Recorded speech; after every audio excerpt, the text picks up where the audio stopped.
Boa tarde a todos, sejam bem-vindos a mais uma teleaula do Telesaúde Goiás. O meu nome é Flávia, eu sou professora do curso de nutrição da Universidade Federal de Goiás. Então me convidaram para falar sobre o conceito saúde e nutrição em homenagem ao 31 de março, que é o Dia Nacional da Saúde e Nutrição. Então, antes da gente começar a entrar mais a fundo no tema, queria só resgatar alguns conceitos, principalmente alguns marcos históricos sobre o conceito de saúde.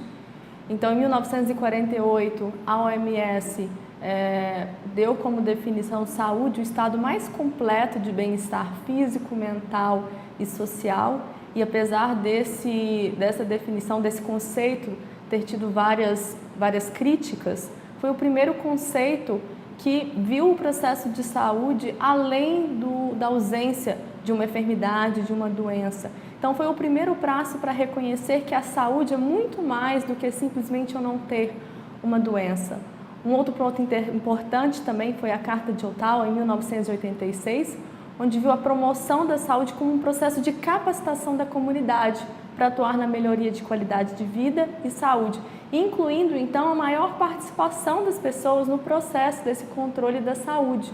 Então, quando se pensou pela primeira vez, estabeleceu que o processo de saúde ele também tem que ser responsabilizado pelo indivíduo. Então, eu capacito o indivíduo para que ele possa também ser responsável em cuidar da sua própria saúde. E então, nós temos a Constituição Federal de 1988, que é uma das principais que rege o SUS, que fala que a saúde é um direito de todos e dever do Estado, garantido mediante políticas sociais e econômicas que visem a redução do risco de doenças e de outros agravos, assim como o acesso universal e igualitário às ações de serviço para promoção, proteção e recuperação da saúde.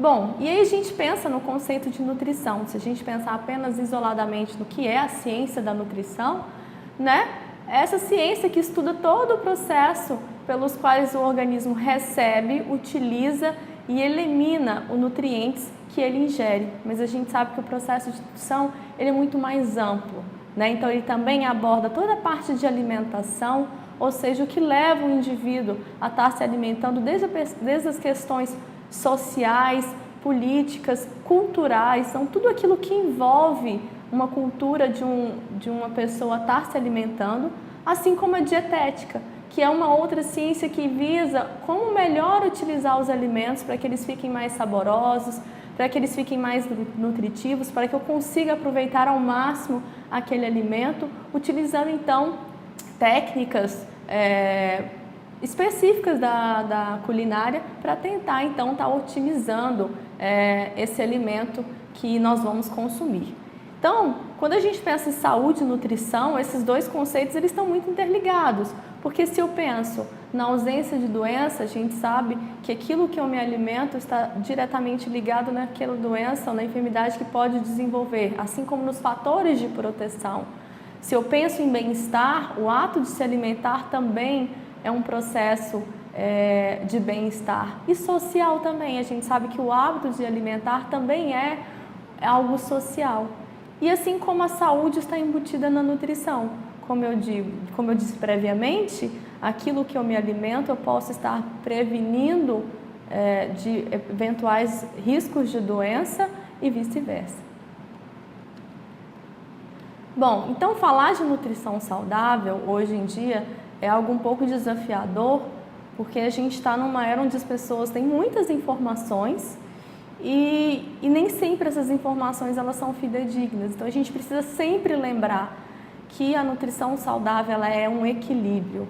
Então restrições muito severas não são saudáveis e podem levar o indivíduo a ter episódios de compulsão que vai deteriorar o estado de saúde dele. Então quando a gente pensa na nutrição saudável, a gente não pensa em proibições ou algo que deve ser consumido à vontade. Na verdade, a gente pensa em um equilíbrio sobre aqueles alimentos que são mais interessantes para o meu organismo e aqueles alimentos que são menos interessantes. Então, nutrição saudável é equilíbrio, não é proibição, não é alimento que não tem problema nenhum. Então, a gente precisa desmistificar essa onda que tem surgido aí de que isso daqui pode, isso não pode. Na verdade, tudo é um equilíbrio daquilo que a gente vai ingerir, com as nossas atividades do dia a dia. Bom, como eu disse previamente, nós estamos vivendo hoje uma sociedade que fala que não pode comer determinados tipos de alimentos e bane esses alimentos como se eles fossem algo proibido. E, por outro lado, vende uma imagem que outros alimentos devem ser comidos de maneira sem controle. E isso não é verdade, né? O que a gente tem são alimentos que devem ser a base da nossa alimentação e alimentos que devem ser consumidos de maneira moderada e eventualmente. Bom, então eu vou trabalhar um pouco com essa escala, né, pensando nessa moderação de consumo nos grupos alimentares e aproveitando o novo guia alimentar para a população brasileira, onde eu tenho aqueles alimentos que devem ser preferíveis, que devem ser a base da alimentação, e aqueles alimentos que devem ser consumidos em menor quantidade, isso pensando de acordo com o grau de processamento desses alimentos. Então, como eu disse, né, o guia alimentar, ele traz uma nova proposta, esse novo guia. Então, ele fala menos de quantidade e ele fala mais de qualidade da alimentação, de como deve ser o meu momento da alimentação. Então, vamos entender um pouco mais sobre isso, porque tem tudo a ver com alimentação saudável. Então, o que a gente deve preferir na nossa alimentação quando eu penso em alimentação saudável? Então, a gente deve preferir aqueles alimentos que são in natura ou minimamente processados. O que seriam os alimentos in natura? São aqueles que são obtidos diretamente do nosso meio, de plantas, de animais, e eles não vão sofrer nenhum tipo de alteração após deixar a natureza. Então, eles são obtidos e eles não têm qualquer tipo de modificação, como, por exemplo, as folhas, as frutas, os ovos, o leite, isso se ele não sofrer por algum processo de pasteurização. Então, esses são considerados alimentos in natura. E os minimamente processados? Os minimamente processados são aqueles que vão ser submetidos a processos como limpeza, remoção de alguma parte que não é comestível ou que não é desejada, que vão ser fracionados, que vai passar por algum processo de moagem, secagem, que vai passar por fermentação ou pasteurização, como é o caso de alguns queijos e leites, ou são aqueles alimentos que precisam ser refrigerados ou congelados, mas sem que eu adicione nele nada. Então, não posso ter adição de sal, açúcar, óleo, gordura ou nenhum outro aditivo para conservar aquele alimento. Então, alguns exemplos que a gente tem são os cortes e carnes resfriados ou congelados. Então, por exemplo, se eu pego uma carne e eu processo ela no sentido de retiro aquelas partes mais gordurosas, ou tiro o osso, ou faço ela em porções e resfrio ou congelo, isso é considerado um alimento minimamente processado. O leite, quando ele passa pelo processo de pasteurização, né, para evitar a quantidade de contaminantes, né, e aí nos proteger de possíveis infecções, ele também é considerado um processamento mínimo. Quando eu tenho raízes e tubérculos que são lavados e descascados, por exemplo, a mandioca, né, quando a gente compra a mandioca já descascada e lavada, ela foi processada minimamente. E alguns grãos secos que tem que passar por polimento ou são empacotados ou até mesmo moídos na forma de farinha. Então, esses alimentos devem ser a base da nossa alimentação, a maior parte dos alimentos que a gente consome ao longo do dia. Bom, aí nós temos aqueles alimentos que devem ser consumidos em pequenas quantidades, mas que são importantes também dentro da nossa dieta, como o óleo, a gordura, o sal e o açúcar. Então, eles são produtos que são extraídos de alimentos in natura ou da natureza, mas que por algum processo, seja prensagem, moagem, trituração ou refinaria, eles vão acabar sendo transformados. Então, a gente tem, por exemplo, o óleo de soja, o óleo de milho, de girassol, o oliva, né, o azeite, a manteiga, a banha de porco, a gordura de coco, açúcar, mesa de branco, o próprio demerara, o sal de cozinha, né, seja ele refinado ou grosso, eles podem estar presentes na nossa alimentação, mas eles devem ser utilizados em pequenas quantidades. Por quê? Porque são alimentos que são ricos em gorduras saturadas, sal, açúcar simples, né? Que vão aumentar o risco de doença para o coração, ou o risco de cárie, ou eu vou desenvolver um acúmulo de gordura, podendo chegar a nível de obesidade, ou outras doenças. Mas, mais uma vez, não é ser banido da alimentação, é eu consumir quantidades pequenas. Bom, aí nós temos os alimentos que nós devemos limitar o consumo dele, como por exemplo os alimentos processados. Que seriam esses alimentos processados? São alimentos que eles são fabricados pela indústria e eles têm uma adição de açúcar, de sal ou de qualquer outra substância de uso culinário a partir de alimentos in natura para torná-los mais duráveis e até mais agradáveis ao nosso paladar. Então, são produtos derivados de alimentos e são reconhecidos como versões dos alimentos originais. Mas os ingredientes e os métodos usados na fabricação alteram de modo desfavorável a composição nutricional do alimento, ou seja, para que ele seja talvez mais palatável, para que ele tenha um período de conservação maior, eu acabo adicionando ingredientes ali que vão alterar a composição nutricional dele, fazendo com que ele não seja tão interessante para o nosso organismo.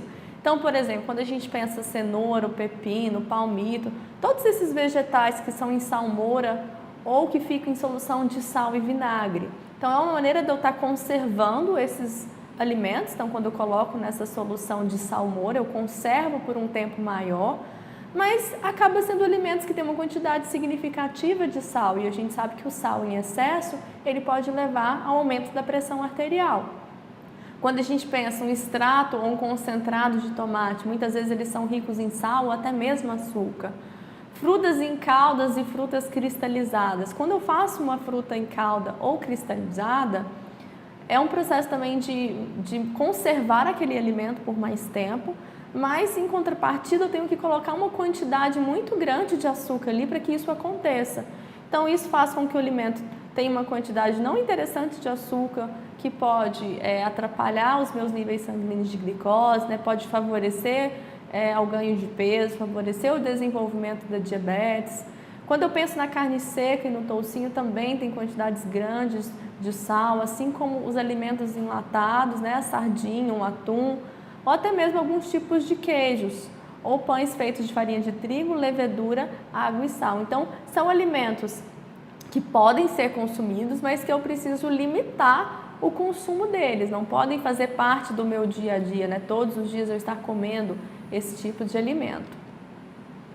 Bom, e aí nós temos aqueles alimentos que a gente realmente deve evitar, e aí não é proibir, é evitar. São alimentos que eles vão estar eventualmente na nossa ingestão alimentar. O que seriam esses alimentos? São os alimentos ultraprocessados. Então, são formulações industriais e eles são feitas inteiramente ou majoritariamente de substâncias extraídas de alimentos, derivados de constituintes de alimentos ou sintetizadas em laboratório, com base de matéria orgânica, como o petróleo e o carvão, ou seja, alguns aditivos que são colocados nesses produtos industrializados. Então, tem técnicas de manuseio ali que incluem extrusão, moldagem e até um pré-processamento por fritura ou cozimento. Então, por exemplo, alguns dos macarrões instantâneos que a gente compra, eles são previamente fritos para depois serem utilizados, ou até mesmo alguns alimentos congelados, né? Eles são previamente fritos e nem sempre isso fica claro para o consumidor. Então, temos um número muito grande de ingredientes, frequentemente 5 ou até mais, e, sobretudo, a presença de ingredientes com nome poucos familiares e não usados em preparações culinárias, que são muitas vezes aditivos industrializados, que são aqueles ingredientes que quando a gente lê no rótulo, às vezes a gente nem sabe o que é, né? Então, alguns corantes, alguns aromatizantes ou realçadores de sabores, que esses são alimentos industrializados, né? São de origem não tão saudável assim, vão favorecer o sabor daquele alimento, mas não são interessantes para o nosso organismo. Então, esses alimentos ultraprocessados, eles têm uma composição desbalanceada de nutrientes, por isso que não são alimentos que a gente pode estar consumindo todos os dias. Então, eles são fabricados com gorduras que vão resistir à oxidação. O que é oxidação? É essa deteriorização, né? O que faz com que o alimento seja deteriorado, seja estragado. Então, óleos vegetais ricos em gorduras saturadas e hidrogenadas, que querendo ou não, eu acabo tendo também a gordura trans embutida ali, que é aquela gordura modificada e que a gente sabe que esse tipo de gordura ela pode gerar um risco cardíaco muito grande.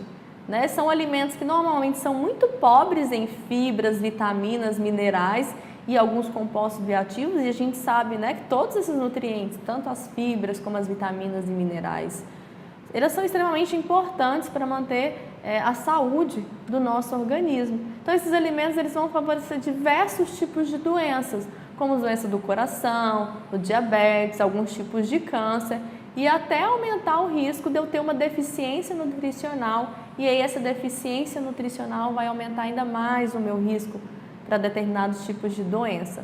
Então, embora cada aditivo utilizado nesse produto tenha que passar por todos os testes de controle de qualidade e serem aprovados, né, pela Anvisa e serem verificados a longo prazo, né, desses aditivos, a gente sabe que ao longo prazo, se for utilizado todos os dias, isso vai ter um efeito ruim, deletério para o organismo. Então, por isso que esses alimentos eles não podem ser consumidos todos os dias.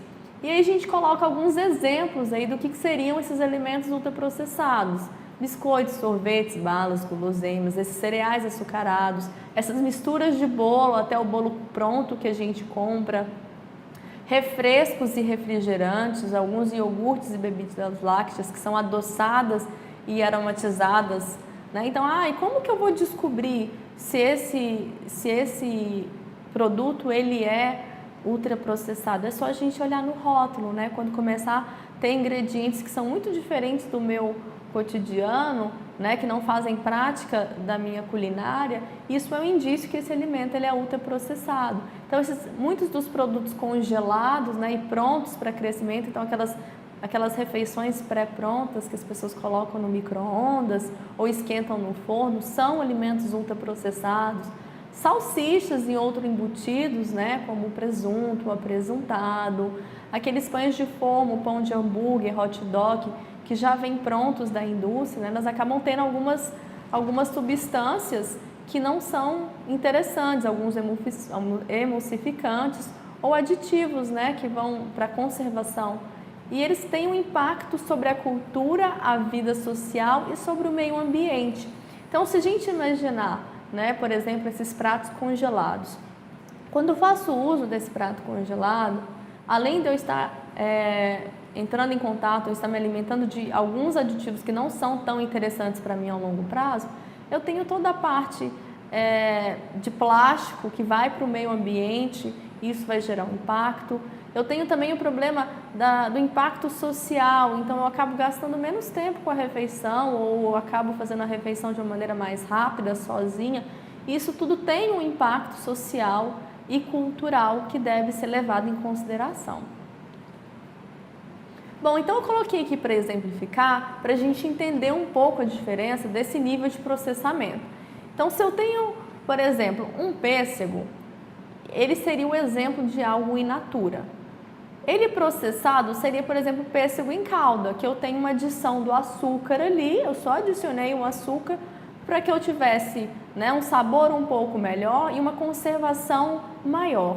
E ultraprocessado seria, por exemplo, o suco de caixinha de pêssego, que a gente sabe que tem uma quantidade muito pequena da fruta propriamente dita, e tem outros aditivos ali que são colocados que fazem com que a conservação e o gosto daquele alimento perdurem, né? Fiquem por mais tempo. Outro exemplo é o milho verde, né? Que in natura é esse milho que a gente come.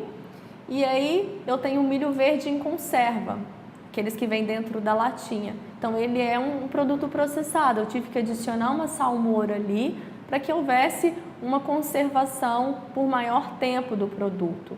E o ultraprocessado seria o quê? Por exemplo, esses salgadinhos de milho, que tem muito mais compostos que não são do milho do que realmente que são do milho, né? Então, apesar de ter um gosto e um sabor que agradam o paladar, são alimentos que para a nossa saúde não são interessantes.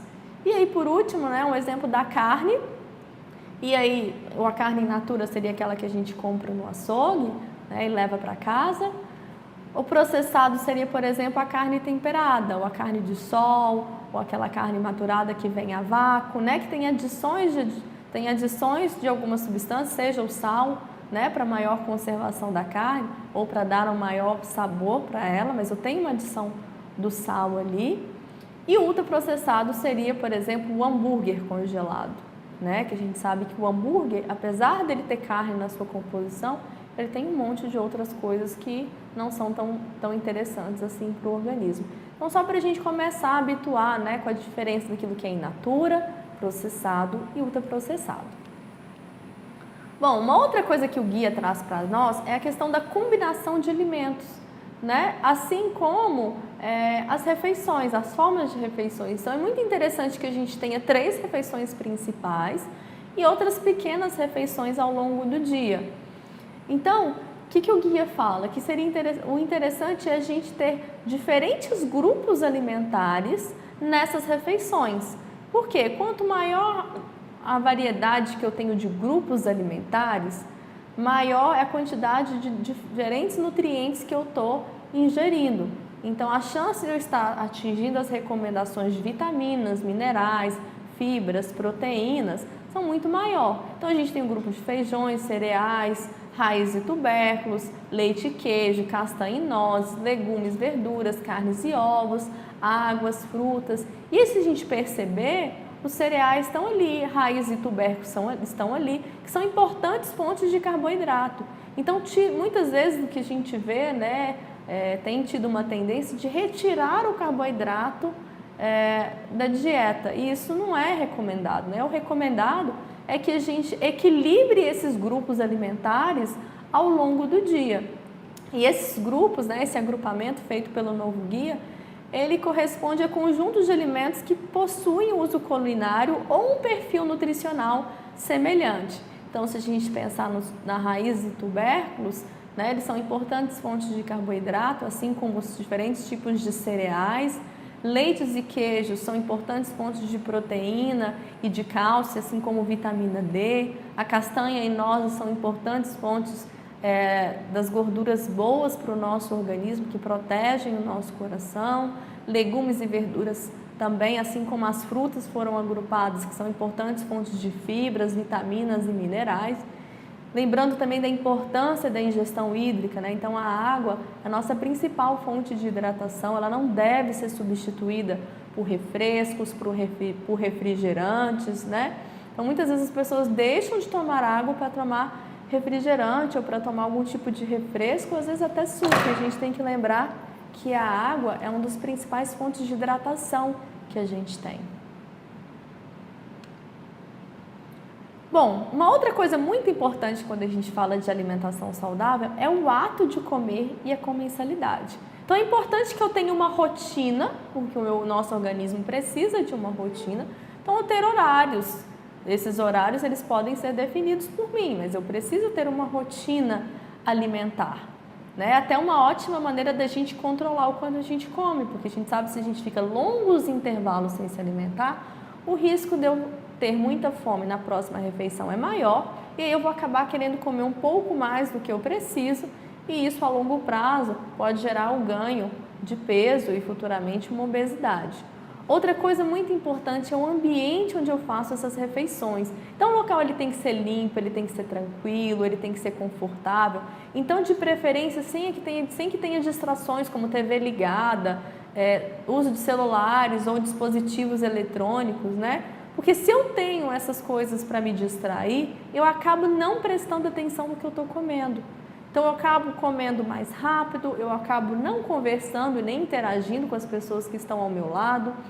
Eu acabo comendo mais do que eu preciso, porque eu estou me alimentando, eu estou almoçando, mas na verdade eu estou prestando atenção naquilo que está passando na televisão, ou então numa conversa que eu estou tendo através das redes sociais. Então é muito importante que o local onde eu faço as minhas alimentações seja um local descontraído, tranquilo, confortável, né? Então não é recomendado que eu faça as minhas alimentações no sofá, porque o sofá eu não fico na posição adequada, eu posso acabar me distraindo com outras coisas. Então é importante o sentar-se à mesa para alimentar. E outra coisa que é muito importante também é a companhia durante as refeições.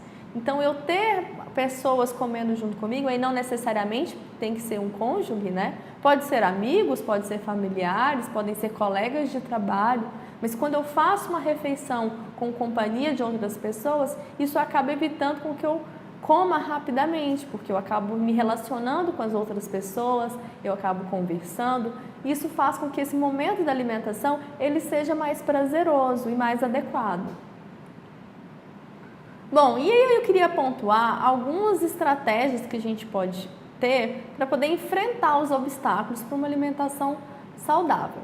Então, a primeira dela é o resgate de habilidades culinárias.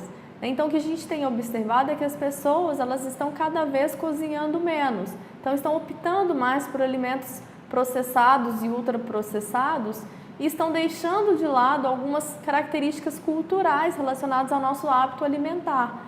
Então, tentar resgatar, né, algumas receitas familiares, tentar resgatar esse momento de cozinhar, ele é extremamente importante quando eu penso numa alimentação saudável. E aí é importante a gente mencionar que compartilhar essa responsabilidade no processo doméstico ele é essencial, para que não sobrecarregue nessa responsabilidade em apenas um membro da família.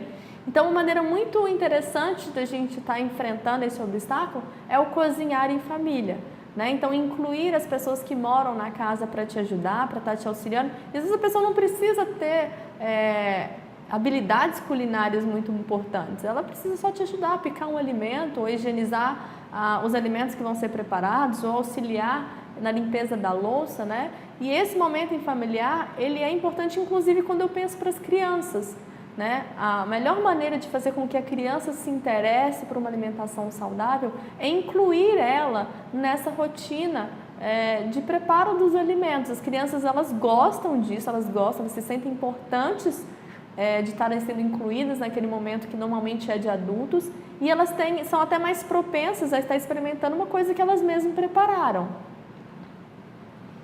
Bom, uma outra coisa que ajuda, né, a enfrentar os obstáculos é onde eu faço as compras dos alimentos. Então, se eu faço as minhas compras em lugares onde eu tenho mais variedade de alimentos in natura, como por exemplo as feiras livres, eu tenho a possibilidade de mais alimentos frescos in natura com um preço mais acessível, principalmente se eu estou atento aos alimentos daquela safra. Então, é interessante quando eu estiver montando o meu planejamento, né, do que eu vou comer na semana, entender, nossa, esse mês, o que está em safra, o que vai estar mais em conta, o que vai custar menos para eu estar comprando nas feiras, né? Comparar preços. Então, esses ambientes que oferecem esses alimentos in natura, que são normalmente as feiras livres, né, as feiras de rua ou os mercados centrais, eles acabam dando essa possibilidade de negociação de preço, de ter mais produtos in natura, então isso facilita, né, eu ter esses alimentos em casa. Uma outra coisa muito interessante é o cultivo doméstico, então posso ter algumas coisas plantadas no meu quintal. Claro que eu não vou ter como ter todos os alimentos in natura plantados na minha casa, a não ser que você tenha um espaço muito grande, trabalhe com isso. Mas eu posso ter uma hortinha dentro da minha casa com alguns vegetais, com alguns folhosos, com alguns alimentos que a minha família gosta e eu vou pegar ali mesmo no quintal de casa, tendo a garantia que é um alimento mais natural, sem agrotóxicos, né? Sem o uso de fertilizantes. E aí quando a gente pensa naquelas pessoas que não conseguem comer em casa, né? Porque existem pessoas que têm uma rotina que dificulta muito estar em casa para comer. Então, algumas opções que a gente tem para driblar isso, né?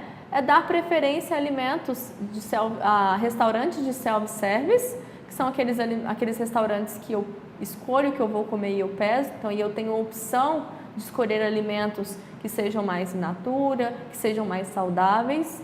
Restaurantes populares também é uma boa opção, porque os restaurantes populares, eles têm sempre uma nutricionista ali que faz um cardápio equilibrado. Então, uma estratégia que eu tenho para não estar utilizando as redes de fast food. Não que o fast food seja proibido, mas ele não pode fazer parte da minha rotina diária. Senão, uma coisa que deveria ser eventual, de vez em quando, ela se torna todos os dias e isso vai acarretar em problemas de saúde. Uma outra estratégia é o uso de marmitas, né? Então, se no seu ambiente de trabalho tem um local onde você possa estar esquentando ou armazenando essa marmita de maneira adequada, ou um lugar que tenha como você esquentar essa marmita, é uma ótima solução, né? Além de você interagir com outras pessoas do seu ambiente de trabalho, né? Você não come sozinho, você não se alimenta sozinho, você ainda consegue ter uma alimentação mais in natura, mais saudável, preparada por você. Bom, aí um dos grandes questionamentos que nos vem é: mas fazer isso tudo é muito complicado na rotina do dia a dia, né? Fazer todo esse preparo. E assim, eu admito que não é uma coisa tão simples, mas se eu tenho um planejamento, eu consigo colocar isso dentro do meu dia a dia. Então, primeiro, eu preciso fazer um planejamento semanal da minha alimentação. Então, eu posso escolher um horário ali do meu dia para fazer esse planejamento. A partir do momento que eu tenho esse planejamento, eu consigo fazer uma lista de compras e me programar para as feiras livres que tem próximo à minha casa, ou então até mesmo no fim de semana, em um mercado maior, e fazer as compras dos alimentos que eu vou precisar durante aquela semana. Assim como o pré-preparo das refeições. Então, se eu cheguei do supermercado ou da feira livre e eu já pré-preparar aqueles alimentos, ou seja, se eu já fizer a limpeza, se eu já sanitizar os alimentos, já deixar eles bem armazenados e guardados na minha geladeira, fica muito mais fácil de eu estar levando isso na correria do dia a dia. Agora, se eu tenho uma rotina corrida, eu abro a geladeira, não tem nenhum alimento saudável, né, nenhuma fruta, nenhum vegetal, nada limpo, né, eu ainda vou ter que sanitizar aquele alimento, aí as chances de eu utilizar aquele alimento, elas reduzem. Então, esse planejamento ele é essencial quando eu penso, né, em instalação de uma alimentação saudável nos dias de hoje, né? Quando eu penso que tanto o homem quanto a mulher eles saem de casa para trabalhar e muitas vezes não tem mais todo aquele tempo. Então, eu me planejar para a minha semana, para o meu dia a dia, é extremamente importante para que eu consiga ter uma alimentação saudável. Bom, e aí a gente tem que pensar que a gente precisa ter um olhar muito crítico para as informações, orientações e mensagens que são vinculadas hoje, né, tanto em propagandas quanto nas redes sociais. Então, hoje, como eu disse, a gente está numa era de muitas informações, então nunca se teve tanto acesso às informações, mas muitas vezes essas informações, elas não são verdadeiras. Então, quando vocês receberem uma mensagem sobre nutrição, sobre algum alimento, né, falando se aquele alimento é bom ou é ruim, antes de você encaminhar isso para uma outra pessoa, procure saber se aquela informação ela é correta. Porque, infelizmente, muitas informações relacionadas a alimentos e hábitos, né, que vão emagrecer ou vão melhorar isso ou aquilo, que vai diminuir o diabetes, muitas dessas informações elas são equivocadas e elas não têm uma origem de algum estudo que realmente comprove o benefício daquela atitude ou daquele alimento, ou banir aquele outro nutriente. Então, é muito importante ter esse olhar crítico, né, sobre tudo aquilo que a gente lê, principalmente antes da gente estar encaminhando essas informações para outras pessoas. Então, como que eu vou descobrir se essa informação ela é correta ou não? Você pode perguntar para um profissional, você pode entrar em alguns sites, né, da Sociedade Brasileira de Nutrição, ou as sociedades brasileiras de diabetes, de doenças cardiovasculares. Então, a maioria das especialidades, elas têm uma associação, tem um site, né, uma sociedade, e tem várias informações de origem confiável dentro desses sites. Então, são maneiras importantes e são estratégias bacanas para a gente estar verificando se essas informações são verdadeiras ou não. Uma outra maneira é identificar qual é o perfil daquela pessoa que está postando ou que está fazendo propaganda daquele alimento. É uma pessoa que tem uma formação que vai saber me falar aquilo, ou ela está sendo paga para fazer propaganda daquilo e por isso que ela está fazendo propaganda? Ela tem algum conhecimento dentro da área da nutrição ou da saúde para estar falando disso? Ou é apenas uma pessoa que está ganhando dinheiro em cima de algum produto que está sendo comercializado? Então, é muito importante a gente ter esse olhar crítico diante de tantas informações que são vinculadas hoje.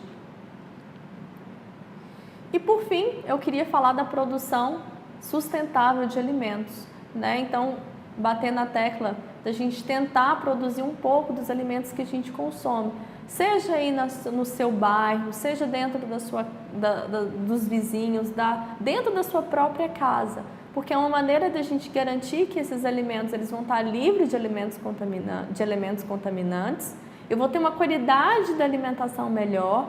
Ele pode até ser uma renda em trabalho, então se aí você dentro da sua comunidade, vocês decidirem fazer uma horta comunitária, isso pode gerar renda para algumas famílias de trabalho, né? Então, além de você estar favorecendo uma alimentação de melhor qualidade para as pessoas que moram na sua casa, isso ainda está sendo trabalho e renda para outras pessoas. E aí eu finalizo, né, falando que a comida de verdade é aquela comida que é livre de agrotóxicos, de transgênicos, de fertilizantes e de todos os tipos de contaminantes. Então, a gente nunca pode esquecer que a alimentação saudável, ela é equilíbrio, ela não é um modismo. Então, esse pensamento, segunda-feira eu mudo a minha dieta, não vou comer isso, vou comer só aquilo, isso é modismo. A alimentação saudável é um equilíbrio entre aquilo que eu vou estar alimentando. Então, eu vou comer mais alimentos que eu sei que são interessantes para mim e aqueles alimentos que eu sei que não são tão interessantes, mas que eu gosto, que me dão prazer e que não necessariamente são de tudo ruim, esses alimentos eu vou comer eventualmente, quando eu tiver uma festa, quando eu tiver uma comemoração. Então, é essa mensagem que eu queria deixar para todos que estão assistindo, né? Que a alimentação saudável, ela é equilíbrio.